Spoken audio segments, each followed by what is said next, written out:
having learned from COVID, that the first responders to any problem are the people who are there. And like my brother has mentioned here, understanding the culture is very important. So as I listen to my co-panelists, I ask myself, is it that we don't have a culture of doing research? Is that the problem? Is it that as a people in sub-Saharan Africa, we don't know the importance of passing knowledge? It's not true. Many of us, we know families that passed on the blacksmith skill, for example, over and over. And the truth is, I think part of our education system must have disoriented us because we really belittled that aspect of knowing that there's a skill that you almost pass family to family.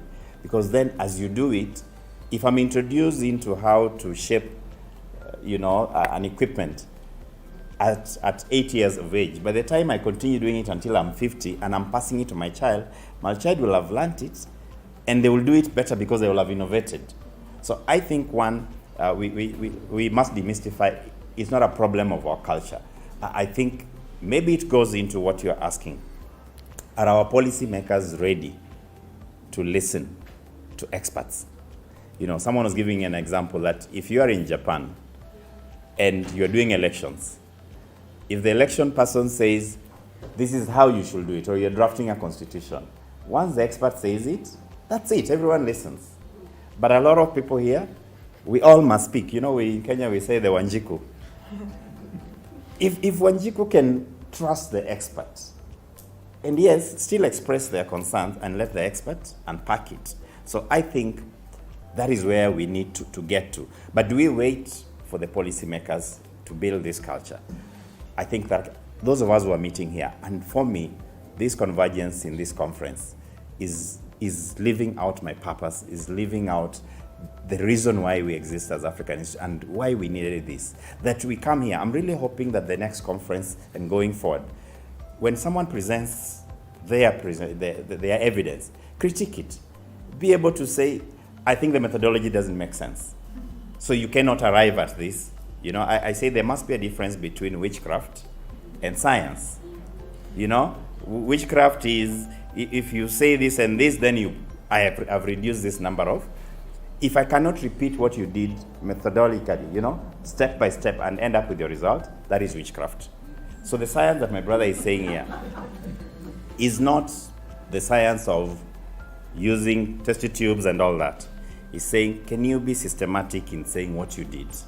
Document it systematically. So I think it is possible to do that. But I think we really have to be very deliberate in going into those spaces. Let me go back to my question of resources versus data. In Kenya, I don't know how it is in other countries, but the Treasury is becoming increasingly very sensitive to the evidence that the money we are putting in you will bring a return on investment for this country. I don't care what you're talking about, whether it's a hospital, whether it is a child who's been defiled. Show me evidence that the money I'm giving will bring back. Where is the opportunity to do that? Is in the sector reports. The budget cycle takes 1 year. By the time the minister is reading the budget, don't start complaining and saying you're putting too little money on research, on VAC. If you didn't, they'll be reading that budget in June. Is it June? Right? Next year. The budget for next June is being drafted right now. If you're not in the space now, doing the sector report, presenting your evidence, then nobody is going to put money on it. So let me just build on what my brother said here, that our publications are not turning into money in the bank. But then I ask myself, who is supposed to pay? Who is paying that money? I think if your evidence is not good enough for a private sector person, if it is not solving a problem, then nobody will pay for it. So most of you presented your abstract. You notice that in the book of abstract that we've given you, it's not the way you had organized it. It starts by saying what is the problem, what intervention or method did you have, what was your finding, what was your conclusion and recommendation. We deliberately did that in the editing part. And we're hoping that going forward, you must explain what is the problem. Some lawyer friend was telling me, why are you insisting that I say a problem? For me, I just do laws. I'm like, who cares if you're doing law and you're not solving a problem? Who needs the law? We exist to solve problems. Skills. really what determines the evidence and how this evidence is going to be mobilized and shared with the rest of the world. So we need that community of practice that would build local research capacities to be able to do everything that we are talking about. She has raised an important point about visibility, but it's like a chicken and egg kind of situation.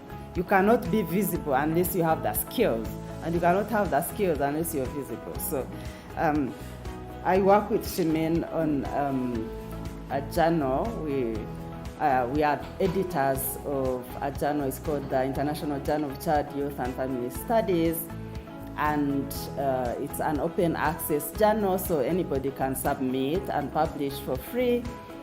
And for the longest time, I've been really frustrated, especially by, I don't know, people from Africa.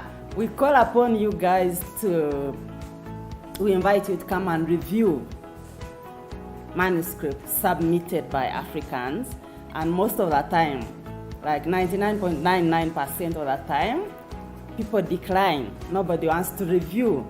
So what does that mean? It means we are giving all the power to the other people to decide what gets published. So I just want to make that call to action, that please participate, be visible. Because if you don't publish, if you just want to publish, nobody's going to review your manuscript, and you'll never be visible. So when you submit your grant application and you have published in that area, that donor, the funder, is going to recognize you already as an expert in that area. So you stand better chances of being funded compared with another person who is just coming into the field. They never published anything. So for us to be visible, for us to produce evidence that is going to be recognized, we need to publish. And I agree with you that publication is not the only way to disseminate knowledge.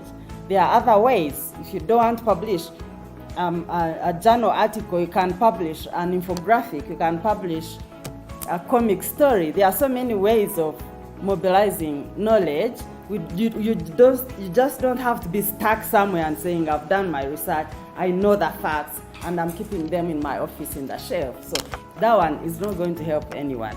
So yes, we need evidence, we create evidence, we need the skills, and for us to be able to move forward, let's work together to build those skills that we need to become visible, to create the evidence that's recognized, and to inform policy in our governments.